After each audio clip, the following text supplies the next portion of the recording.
I wonder if it's ever struck you how curious a thing it is that most of the things that we experience we regard as things that happen to us, which we ourselves do not originate, which are events expressing some sort of power or activity that is external to ourselves. And if you consider that, you realize that what you mean by yourself is rather narrowly circumscribed. Even events that go on in our own bodies are put in the category of things that happen to us in the same way as things that go on in the world outside our skins. If there's a thunderstorm or an earthquake, well, it happens to you. You're not responsible for it. But so in the same way, when you have hiccups, you didn't plan on it. If you have belly rumbles, you had no intention of doing it. And as to the catastrophic act of getting born, well, you had nothing to do with that. And you can spend all your life blaming your parents for putting you in the situation in which you find yourself. And this way of looking at the world in this sort of passive mood as something that happens to you goes right down to our general feeling about life. It goes down to the way in which, as Westerners, we have been accustomed to look at human existence as a precarious event in a cosmos that, on the whole, is depicted as being completely unsympathetic and alien to our existence. In other words, if you're reared with a 20th century, or shall we say an early 20th century common sense, which is based on the philosophy of science of the 19th century, with its rejection of Christianity and Judaism, you regard yourself as an accident, a biological accident, in a stupid universe, which is mechanical, but has no feelings, no finer feelings. A vast, pointless gyration of radioactive rocks and gas in which you happen to occur. Of course, if you don't have that point of view and you are more traditional, you look upon yourself as a child of God. And therefore under authority. In other words, there's a big boss on top of all this who allowed you at his pleasure to deign to have the disgusting effrontery to exist. And you better watch your P's and Q's, because that Almighty is looking after you with the attitude of, this is going to hurt me more than it's going to hurt you. And when you look at the world in that image, or in the other image that it's a stupid mechanism, either point of view you take, you don't really belong. You're not really part of all this. And I could use a stronger word than part, only we don't have it in English. We have to say something like connected with it, essential to it, or to put it in the strongest possible way, it is quite alien to Western thought to conceive that the external world, which is defined as something that happens to you, and your body itself as something that you got caught up with, it is quite alien to our thought to consider all that as you yourself. Because you see, we have such a myopic view of what oneself is. It's as if, in other words, we selected how much experience is really to be regarded as me. As if you focused your attention on certain restricted areas of the whole panorama of things that you experience. and say, I will take sides with that much of it. Now, we come here right at the start to an extremely important principle, which is the different points of view you get when you change your level of magnification. That is to say, you can look at something with a microscope and see it a certain way. You can look at it with the naked eye and see it in a certain way. You look at it with a telescope and you see it in another way. Now, which level of magnification is the correct one? Well, obviously, they're all correct, but they're just different points of view. You can, for example, look at a newspaper photograph under a magnifying glass, and where with the naked eye you will see a human face, with the magnifying glass you will just see a profusion of dots, rather meaninglessly scattered. But as you stand away from that connection of dots, which all seem to be separate and apart from each other, they suddenly arrange themselves into a pattern. And you see that these individual dots add up to some kind of sense. Now you'll see at once from this illustration that maybe you, when you take a myopic view of yourself, as most of us do, but you may add up to some kind of sense that is not apparent to you in your ordinary consciousness. When we examine our blood streams under a microscope, we see there's one hell of a fight going on. All sorts of microorganisms are chewing each other up. And if we got overly fascinated with our view of our own blood streams in the microscope, we should start taking sides, which would be fatal, because the health of our organism depends on the continuance of this battle. What is, in other words, conflict at one level of magnification is harmony at a higher level. Now, could it possibly be, therefore, that we, with all our problems, conflicts, neuroses, sicknesses, political outrages, wars, tortures, and everything that goes on in human life, are a state of conflict which can be seen in a larger perspective as a situation of harmony? Well, it is claimed, you see, that some human beings have broken through to that vision, that they've slipped somehow or other into states of consciousness where they see the apparent disintegration and disorganization of everyday life as the functioning of a totality which at its level is completely harmonious.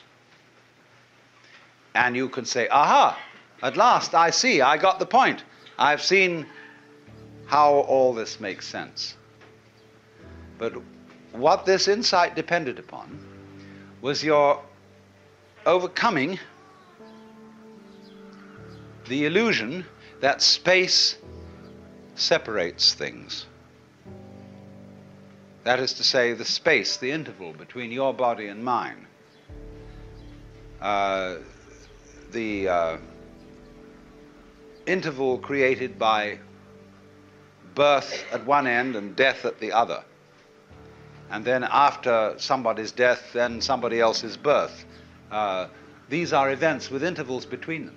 And normally we regard these intervals in time and these intervals in space as having no importance, no function.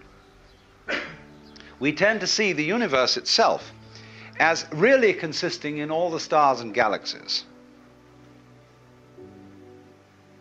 That's what it is. That's what we notice. But the space in which all this happens is sort of written off as something that isn't really there. But what one has to realize is that the space is an essential function of the things in the space.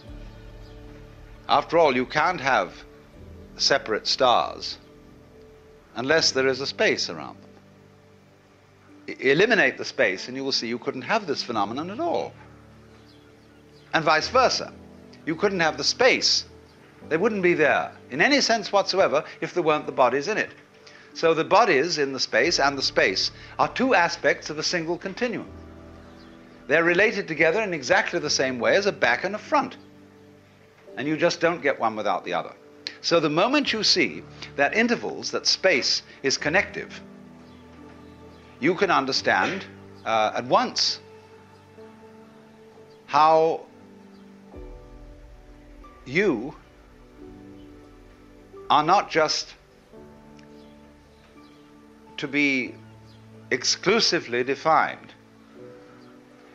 as a flash of consciousness that occurs between two eternal darknesses, which is the popular common sense view which Western man has of his own life. That you consider that in the darkness that comes before your birth, there was no you, and in the eternal darkness that follows your death, there is likewise no you. And I'm going to discuss these matters not by appealing to any special spooky knowledge, as if I had been traveling on the higher planes and knew all my previous incarnations and therefore could tell you authoritatively that you are much more than this individuality. I'm going to do it on a basis of complete common sense, that everybody has access to the facts. And that just what you have to realize is that life is a pattern of immense complexity.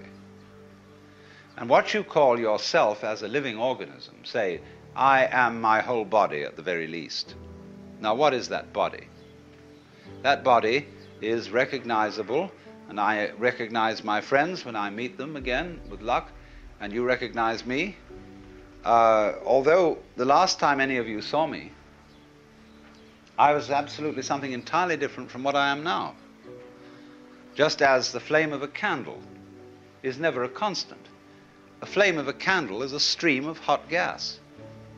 Only you say the flame of the candle as if it were a constant. Well, it is a recognizably constant pattern. The spear-shaped outline of the flame and its coloration is a constant pattern. But in exactly the same way, we are all constant patterns. And that's all we are. The only thing constant about us at all is the doing rather than the being. It's the way we behave, the way we dance. Only there's no we that dances. There's just the dancing. Just as the flame is the streaming of hot gas, just as a whirlpool in a river is a whirling of streaming water. There is no thing that whirlpools. There is the whirlpool. And in the same way, each one of us is a very, very delightfully complex undulation of the energy of the whole universe. Only by our process of miseducation, we've been deprived of the knowledge of that fact, not as if though there was someone to blame for this, because it's always with our own tacit consent. Because life is basically a game of hide and seek. Because life is pulsation, on and off. Here it is, and now it isn't. And by being this pulsation, we know it's there. See, you don't know what you mean by on unless you know what you mean by off. That's why when we want to awaken someone, we knock at the door. It's not enough to slam the door once with your fist and make a big noise, but you keep up a pulsation, because that by its on and offness attracts attention. All life, you see, is this flickering in and out. Only there are enormous rhythms in it. There are very fast flickering ins and outs, like the reaction of light upon our eyes, such that if I take a lighted cigarette in the dark and I spin it, you will see a circle of fire. Because the reflection of that cigarette tip on your retina lasts, it endures. Just in the same way as on a radar screen. An image stays a little while until it's revivified by another round. So in that way, you see, you notice continuity. And in the same way then, you notice the continuity of a light, because although, like say, with an arc lamp is actually a flickering light. And that's why they don't allow arc lights to be used in any shop where there's a circular saw moving. Because sometimes the flickering speed of the arc light so synchronizes with the turning speed of the teeth on the blade that the teeth look as if they're not moving. And so anybody who might put his hand on the blade would have it chopped off, thinking it was a still one. So in this way, very fast impulses are looked upon us as constant. And we see where there are fast impulses a solid thing. When you look at the blade of a propeller or an electric fan, the separated 4 or 3 blades become a solid disc, and you cannot throw an egg through it. Well, so in exactly the same way, you can't put your finger through a rock, because the rock is moving too fast for your finger to go through. That's the meaning of the whole phenomenon of hardness. Hardness in nature is immense energy, but acting in a very concentrated space, restricted space, but going to beat hell. That's why you can't get through it. Now, from those very tiny fast rhythms, which give us the impression of continuity, there are also in this universe immensely slow rhythms. And these are very difficult for us to keep track of. And they impress us and depress us as our own life and death, as our coming and going, which goes for what is to us such a slow pace that we can't possibly believe that it is really a rhythm. We think of it as our birth, as something quite unique that could never occur again, because we're so close to it, you see, and it's moving so slowly. And so with that point of view, we are, like Marshall McLuhan has said, he borrowed a metaphor from me, which is that we are driving a car looking at the rear vision mirror. That means that the environment in which you believe yourself to exist is always a past one. It isn't the one you're actually in. The process of growth, the basic process of biology, is one in which lower orders are always being superseded by higher orders. But the lower order can never figure out, or only very rarely figure out, what the higher order is that's taking over,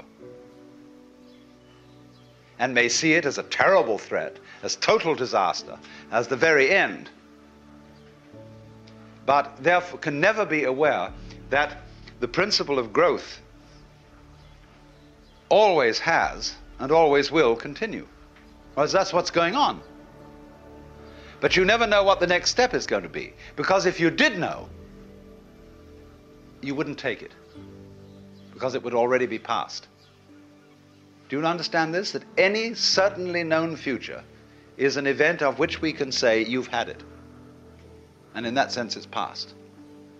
When we play games, and we say in chess or in bridge or whatever game you're playing, the outcome of the game becomes certain. We at that point cancel the game and begin a new one.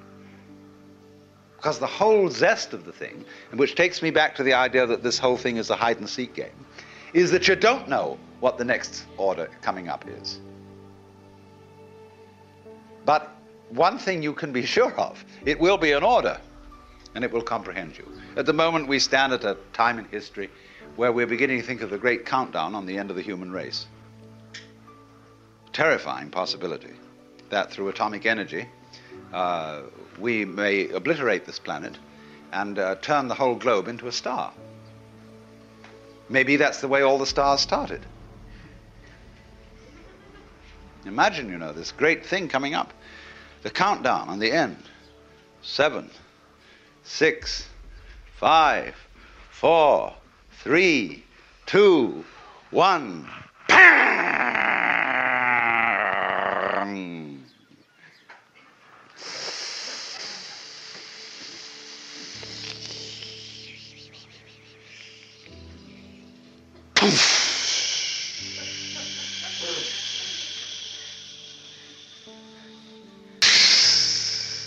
Where have you heard that before? You sit on the seashore and you hear the waves going in and out, and you don't stop to think. That's what you're doing. That's what the whole business is doing. And there are places where the wave mounts and mounts and it gets too big for its boots or whatever, and it spills and breaks. And we could do just that. But Very important to realize that that's what you're doing, because then you don't get panicky about it. And the person who's going to press that button is a person who's going to be in panic. So if you realize that that's what it is, and that it doesn't really matter if the whole human race blows itself up, then there's a chance that it won't do it. That's the only chance we have. Not to do this thing which attracts us like a kind of vertigo, like a person who looks over a precipice and is all set to throw himself over. Or a person who jumps out of a plane when they're skydiving and forgets to pull the parachute ring because he gets fascinated with a target. It's called target fascination. He just goes straight at it, you see. So we can get absolutely fascinated with disaster, with doom. Or, you know, all the news in the newspapers is invariably bad news. There is no good news in the newspapers. People wouldn't buy a newspaper consisting of good news. Even the free press is full of terrible news. Except the San Francisco Oracle. And the fascination, you see, for this doom might be neutralized if we would say, well, why bother about that? It's just another fluctuation in this huge, marvelous, endless chain of our own selves and our own energy going on. See, here's the problem. Because of our myopia, because of the way we've, as it were, restricted consciousness to focus upon just that certain little area of experience that we call voluntary action. That's us. And everything else happens to us. Now, that's obviously absurd. Let's suppose you take in your hand one of those toys, a gyroscopic top. And you suddenly notice, the minute you get this in your hand, that it has a kind of vitality to it. It seems to resist you. It starts pushing you in a certain way, see? And sometimes you're with it and following it. And then sometimes you see it. It's just as if you held a living animal in your hand. You know, you pick up a hamster, you know, or a guinea pig, and you hold this little thing in your hand. It's always trying to escape. So the gyroscope always seems to be trying to escape your hold. Now, in exactly the same way, what you're experiencing all the time, all sorts of things are getting out of control and doing things you don't expect. It's trying to escape your hold. All right, then don't grab it so hard. And you discover that this living thing that you're feeling, like the gyroscope top, it's your own life. Because you can see very simply that you would not understand the experience that you call voluntary action and decision, being in control and being in yourself, unless in opposition to that there was something else. You couldn't realize self and control and will unless there was something other, out of control, and instead of will, won't. It's the two together only that produces the sensation that you call having a personal identity. Only, there is a funny thing about human consciousness which has been worked out very carefully in Gestalt psychology, which is that our attention is captured by the figure rather than the background, by the relatively enclosed area rather than the diffuse area, and by something moving rather than what is relatively still. And to all those phenomena that in this way attract our attention, we attribute a higher degree of reality than the ones we don't notice. That's only because, for the moment, those are more important to us. Consciousness, you see, is a radar that is scanning the environment to look out for trouble, just in the same way as a ship's radar is looking for rocks or other ships. And the radar, therefore, does not notice the vast areas of space where there are no rocks, no other ships. So in the same way, our eyes, or rather the selective consciousness behind the eyes, only pays attention to what we think is important. I am at this moment aware of all of you in this room, of every single detail of your clothing, of your faces, and so on, but I'm not noticing it all. And therefore I will not be able to remember tomorrow exactly how each one of you looked and what you were wearing. Because what I notice is restricted to things that I think are particularly important. If I notice some particularly beautiful girl in the audience, then I might notice also what she's wearing. And that would be memorable. But by and large, you see, we scan things over, but we pay attention only to what our set of values tells us we ought to pay attention to. But quite obviously, you as a complete individual are much more than the scanning system. You are in relationships with the external world that on the whole are incredibly harmonious. And so in this way, we have this rather myopic way of looking at things. And we screen out from attention anything that is not immediately important to a scanning system based on sensing danger. But quite obviously, you as a complete individual are much more than the scanning system. You are in relationships with the external world that on the whole are incredibly harmonious. Going back to this illustration of every living body as something like the flame of a candle. The energies of life in the form of temperature, light, air, and food, and so on, are streaming through you all at this moment in the most magnificently harmonious way. And you're, all of you, far more beautiful than any candle flame. Just sitting in these chairs, just going, you know? Only we are so used to it. We say about that, so what? Show me something interesting. Show me something new.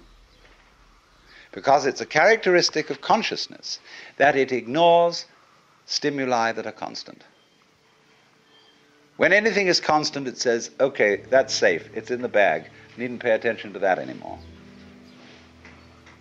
And therefore we eliminate systematically from our awareness all the gorgeous things that are going on all the time, and instead only become focused on the things, the troublesome things that might happen to upset it. Which is all right, but we make too much of it. And we make so much of it that we identify our very selves, I, ego, with the radar, with the troubleshooter. And that's only a tiny fragment of one's total being. So that if you do become aware that you are not simply that scanning mechanism, but you are your complete organism, then very swiftly, in turn, as a consequence of that, you become aware that your organism is not the way you think about it when you look at it from the standpoint of conscious attention, from the standpoint of the ego.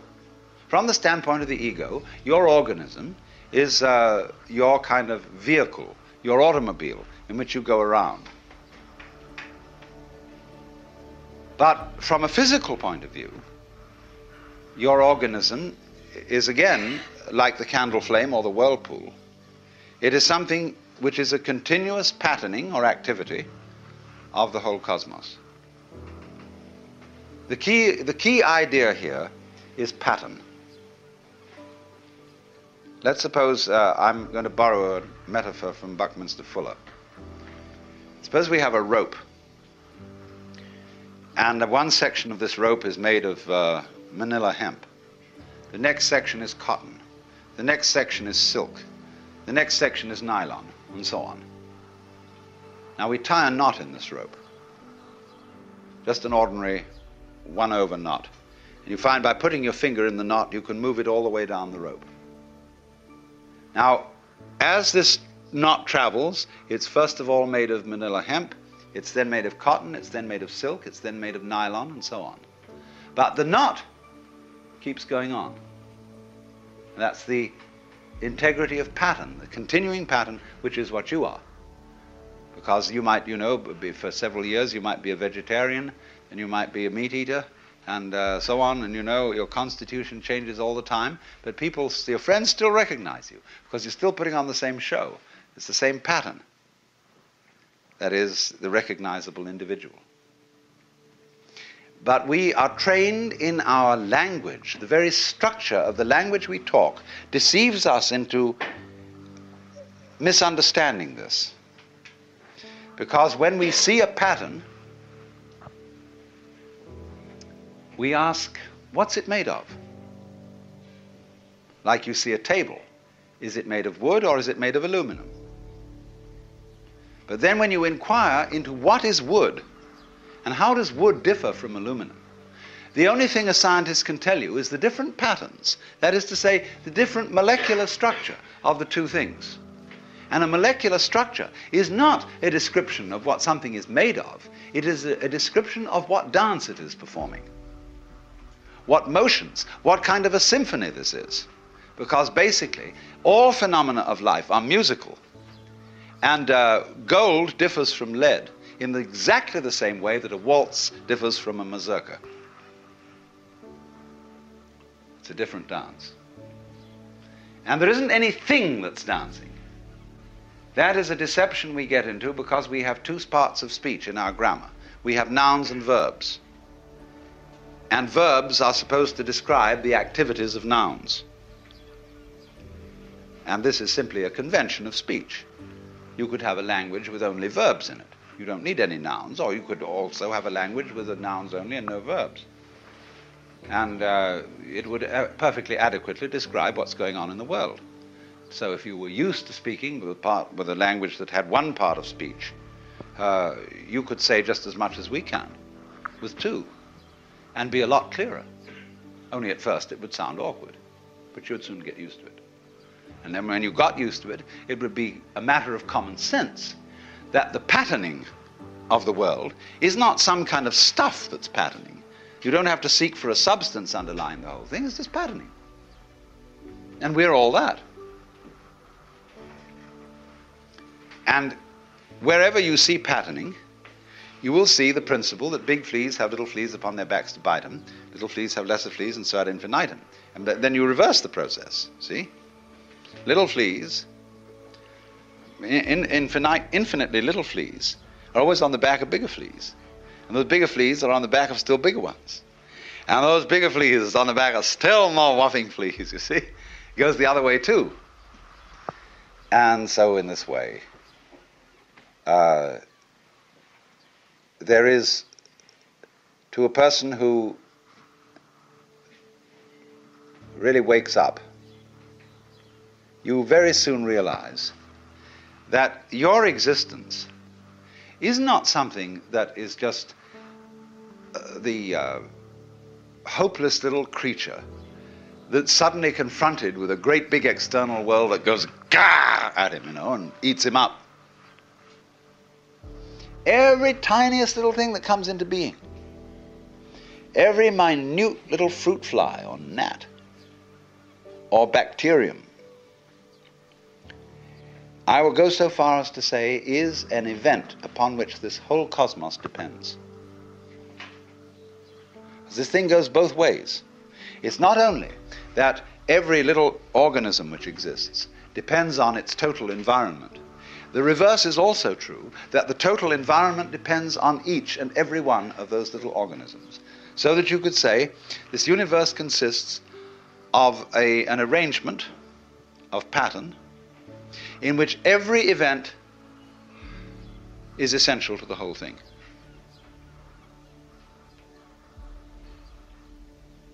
Now, we screen that idea out of our consciousness in exactly the same way that we screen out the perception of space as an important reality.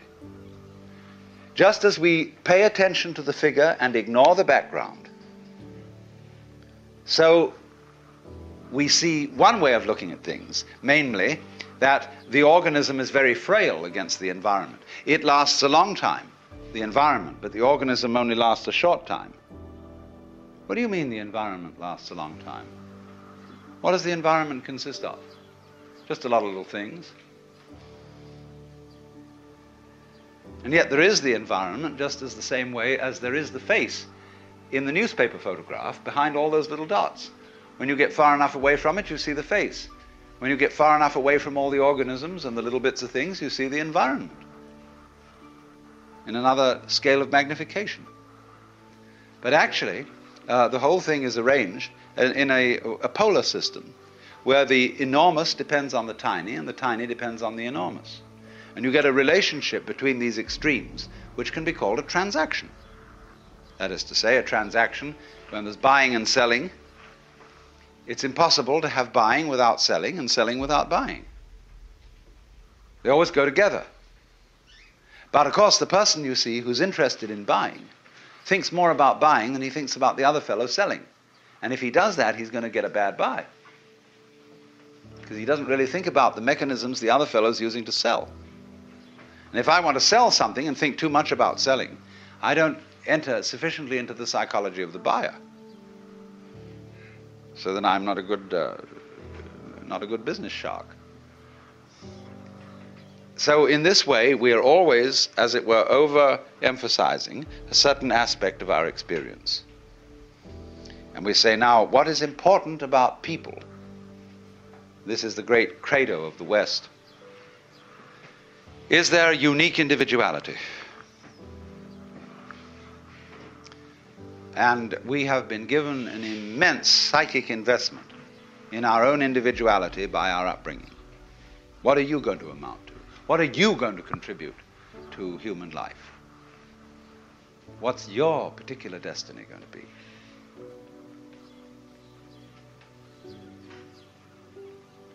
It's a fine idea. But the thing we don't understand is that it won't work, this great idea, without being balanced with its opposite. Just as you can't have the back without the front.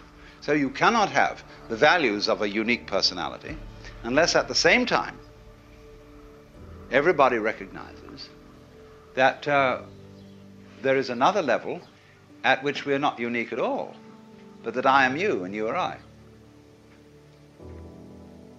That, in other words, the so-called I that we all have, you see, every one of you feels that you're the center of the universe and that everything else is happening around you in a circle. You can turn around and you can see sort of equally far in all directions, especially if you're in a ship in the middle of the ocean. So you're in the middle.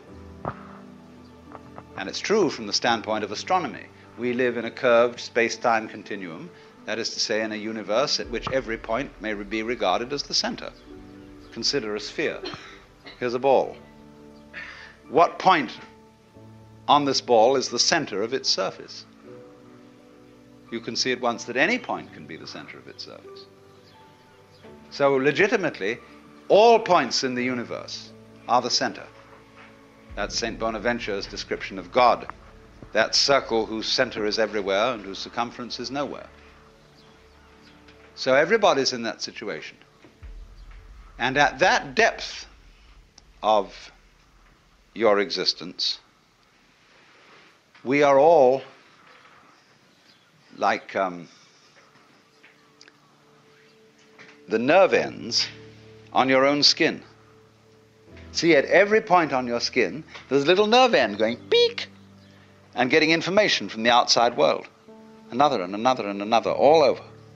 And they all constitute your total sensitivity. Well, so in the same way, and all these people sitting around here, with their little eyes and little ears and things, they're going peek, and they're all really one common center called I, which is looking at itself from ever so many different points of view. Only we are so close to it and we are so absorbed in the different ways each one of them is doing that we neglect the community underneath. Just like when you never seen Chinese people before and you go into a bunch of Chinese people and you can't tell the difference between them. You think, well, all Chinese look the same. Well, the Chinese, when they first saw us, they thought we all looked the same. We all had red hair and long noses. And then when you get to know, I live in Japan for a week, 2 weeks, 3 weeks, then suddenly all the Japanese start turning into people. And they look like, they don't look Japanese anymore, they just look like people. They're all different. See? As you get to a certain level, then all the individuality comes out. So, if in other words, someone from an entirely different form of biology came to this planet and looked at us, he wouldn't know the difference between Negroes, Greeks, Armenians, and white Anglo-Saxon Protestants. They would all look to him exactly the same. And he would see us as, in other words, he'd look at a group like this here, and he would call it a thing. You know, just as you see a set of false teeth, and they all look pretty much alike, and you say, well, that's a set of false teeth. So you see a set of people sitting around, and say, well, that's a thing. It's like a caterpillar with so many legs on it, you know. It breaks up and reforms and so on. Rather interesting. It's like hydras, you know. You can take hydras and put them in an osterizer. Flatworms, excuse me. You can take flatworms, and you can teach them certain tricks. And then you put them in an osterizer and pulverize them. And then they reform themselves, and they know the tricks you taught them. And you can mix up those who do and those who don't. And those who do learn the tricks can convey it to the new ones that didn't know them. See? So that maybe one day we can get some DNA from genius people and feed it to people who don't know anything, and immediately they learn these tricks. Think of that. But the meaning of all that, talking about DNA and osterized flatworms, is that what is transmitted all the time is the repetition of pattern, the repetition of certain rhythms. And that this whole rhythmic system may be looked at in this way. Let's just take any pattern. We can form a pattern, say, of like this. See? I make a kind of a loop-ended cross in the air. Now, let's consider what is the problem involved in analyzing that pattern into smaller parts. Shall I say each one of these loops is a part, and there are 4 parts, therefore, to the pattern? Well, where does a loop begin and end? Just excuse me, let's look at it another way. I could say that not this was a part, but this was a part of the pattern. And there were 4 of those. You should all study, incidentally, the drawings of a great Dutch artist by the name of Escher, whose work appeared a little while ago in the Scientific American, but he has a book of the most fantastic patterns, where you will see, for example, an arrangement of devils. And when you look at the background, it's an arrangement of angels. That everything goes with its counterpoint. So that when you look at one of Escher's pictures, you don't know which is the foreground and which is the background. You just flip, flip, flip, flip, flip, and you can have it either way. Well, everything's like that. Only because, as I said, we are fascinated with what we have at the moment selected as the foreground. We say, foreground. It comes before. It's important. That's what's there, the background. Oh, that's just background, you see. Supposing you suddenly do a flip on that, you realize the foreground, yeah, it's kind of close, but as we say of people, you could only see the trees, you can't see the forest. It's like businessmen who say they're very practical, but they're very short-sighted and don't know what's good for them. And put themselves out of their business regularly, so they have to start wars in order to carry on business. And, that's stupid. So you always, wherever you are looking at the general panorama of sensory experience, try switching.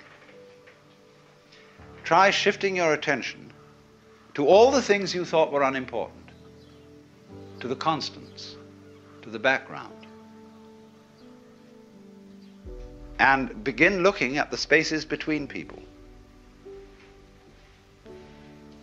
All painters have to learn this, because especially if you're working in oils, you actually have to paint in the background. Weavers know this, because when they're making patterns in weaving, they've got to weave the background as well. Or if you do needlepoint with embroidery, think of the hours you spend putting in the background over the canvas in wool. And you become aware of it. Same way the people who made the great Oriental carpets. They're much more aware of the background as constituting an essential part of the total experience. So, as you become aware of this, you will see the same thing that you notice in music, namely that it is only as a result of hearing the interval between tones that you hear any melody. If you don't hear the interval, you're tone deaf, and all notes are the same noise. All you hear is rhythm. You don't hear any melody. You've got to hear the interval. So then watch the intervals between people. The things that aren't said. The things that are tacit. The things that are implicit rather than explicit in all life. And then you begin to get connected. You know, it's very important to have a connection in life. And to be in the know. And this is the way it fundamentally comes out. Of seeing the thing you forgot. You know, you can always bug people in a beautiful way, in a very helpful way, by just saying to them, what did you forget? Say, well, I don't know. What was I supposed to remember? Oh, I'm really not trying to put you on. I mean, it's not difficult. This is something completely obvious that you forgot. You'd easily remember it because it's so obvious. Well, that's the hardest thing in the world to think of. What's the most obvious thing I forgot? What's that? Well, who do you think you are? Well, how do you answer that question? Who are you? Well, you give a name. You say, I'm Joe Dokes, I'm Alan Watts. That's not true. That's what people told you you were. They put that name on you, and they taught you to identify with it and to behave as it was expected to behave. But that's not who you are. You know very well. Go back in your memory. Go back into your infancy before they started telling you all this stuff. Who are you? And if you get with that, you know very well who you are. The jolly old Ancient of Days. Only there's a conspiracy that you mustn't let on about that. Because everybody is. And if one person realizes it, the other's a little bit offended. And they say, well, how come you're so great?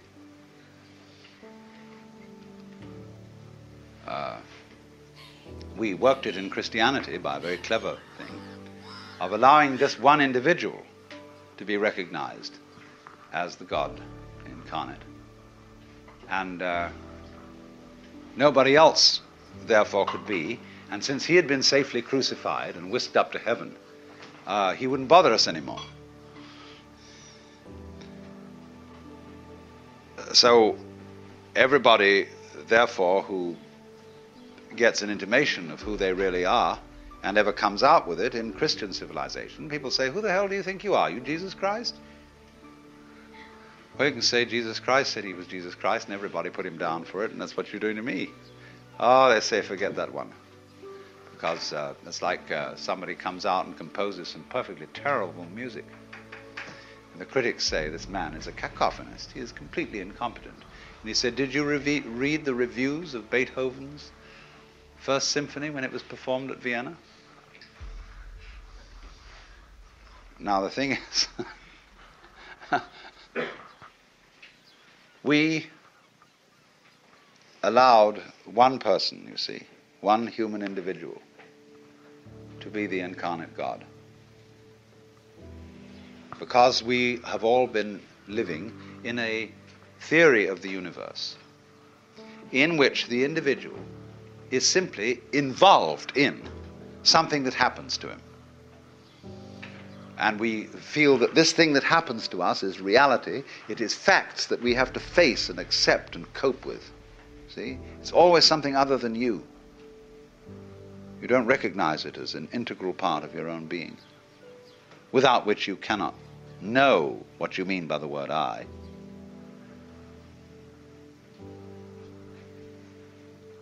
But in the truth of the matter is, though, that if you will face it out, every single one of us knows that that isn't true. There is as it were, a recess of the soul, of the psyche, where everybody knows perfectly well that you are not just this irresponsible little mouse that's been chucked down into this world, but that you are really doing this work. You're running it. Only you can't admit it, just in the same way as you can't admit that you're responsible for the way your own heart beats. You say, oh, that's not my doing. I've no control over my heart. Do you have any control over being conscious?